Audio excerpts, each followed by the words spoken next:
Virtual net metering is a great way to support clean energy without the need for maintenance, installation, or upfront costs. Stick around until the end of this video to learn how it works, its benefits, and if it's the right option for you.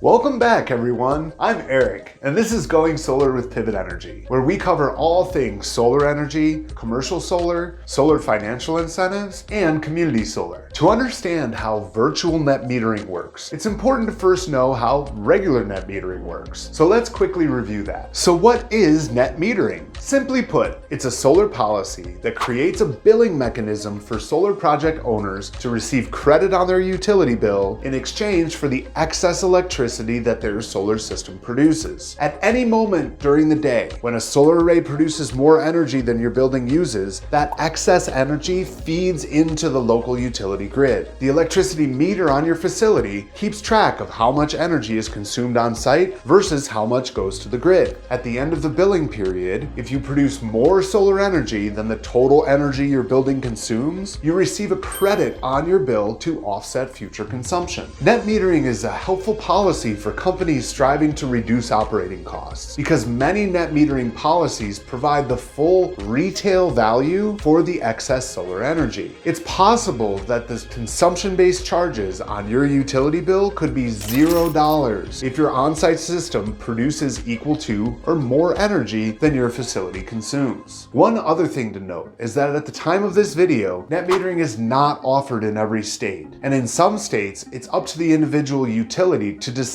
whether they offer a program or not. The specifics of any net metering policy also vary widely, so it's important to understand how it works in your area. If you live in a state where net metering isn't available, don't worry, there are other juicy financial incentives you can take advantage of. Learn more about it in this video. And if you're interested in learning more about net metering, we have an in-depth video on our channel. It'll be linked in the description below, along with all the other videos I'll mention today. All right, moving on to virtual net metering. Understanding net metering makes grasping the concept of virtual net metering that much easier. The big difference between net metering and virtual net metering is the location of the solar array. Net metering is for on-site solar, where a project is installed on your building and the energy replaces that building's consumption with excess energy credited on your bill. Virtual net metering provides the benefits of solar to those who do not have the ability or desire to host a solar project on their building or land. Under virtual net metering, a solar project is installed off-site and is not directly connected to your building. Rather, the solar production feeds into the utility grid and is metered from the project. You, as the off-taker, purchase the solar energy produced, and that corresponding energy is then applied to and credited on your utility bill. So while you did not directly consume the solar power being produced, you receive all the benefits of solar as if the project was on-site. Many virtual net metering programs allow you, as the off-taker of the solar energy, to claim the solar renewable energy certificates, or SRECs, generated by the system. SRECs are the certificates that allow your organization to credibly claim the environmental impact of the clean energy produced. You can learn even more about SRECs and how they work in this video. And don't forget to subscribe and hit the bell to stay updated on all things solar energy. With virtual net metering, you can reduce your electricity cost and support renewable energy with an off-site system. How great is that? At present, virtual net metering policy is not available nationally and also differs by state and utility. It is important to understand the specifics in your given area, so reach out to us here at Pivot Energy and we can help you identify if it's an option for you. Now let's discuss the ways that virtual net metering can benefit your business. To start, it's a great option for businesses and organizations that are either not interested in or unable to install an on-site solar system. It's an easy alternative where you still benefit from clean energy without the hassle of building a commercial solar array at your facility. Plus, you reap the financial benefits on your utility bill and from energy credits. Virtual net metering also provides a direct path for offsetting greenhouse gas emissions. When more clean energy is fed into the grid, that same energy demand decreases for unsustainable, non-renewable energy sources like fossil fuels. Lastly, local solar projects pay the benefits of clean energy forward to other local businesses. The more organizations push for more renewable energy projects to be constructed, the more jobs are created and positive economic impact this has on their larger community. Overall, virtual net metering is a win-win-win. Don't forget to give this video a like if you're excited about these benefits. If you're interested in virtual net metering, you'll need to work with an experienced solar developer like Pivot Energy. We're a turnkey solar provider, a national leader in clean energy solutions, and a certified B Corp. We're happy to help you understand what programs may be available where you live as you pivot towards renewable energy. At Pivot, we're fiercely dedicated to accelerating the rapid transition taking place in the energy industry to a decentralized, clean power generation approach. When you enter a PPA contract with Pivot for a VNEM project, you'll go through a straightforward and transparent billing process. Since you only pay for the credits applied to your utility bill, there are currently no other fees, taxes, or charges. Each month, you receive credits on your utility bill from the solar production for the energy you no longer need to buy from your utility provider. Then we invoice you for that solar production at a rate that is lower than what you pay on your utility. Put simply, you save money. And of course, we'll work closely with you to ensure your clean energy purchase meets your environmental and economic goals. If you have questions, reach out to me using my email listed in the description or leave a comment below. You can also learn more about what it's like to work with us over here. And don't forget that all the videos I mentioned today are linked below. If this video helped you understand virtual net metering, give it a thumbs up, subscribe to our channel, and hit the bell to stay updated on all things commercial solar, community solar, and solar financing. We'll see you next time.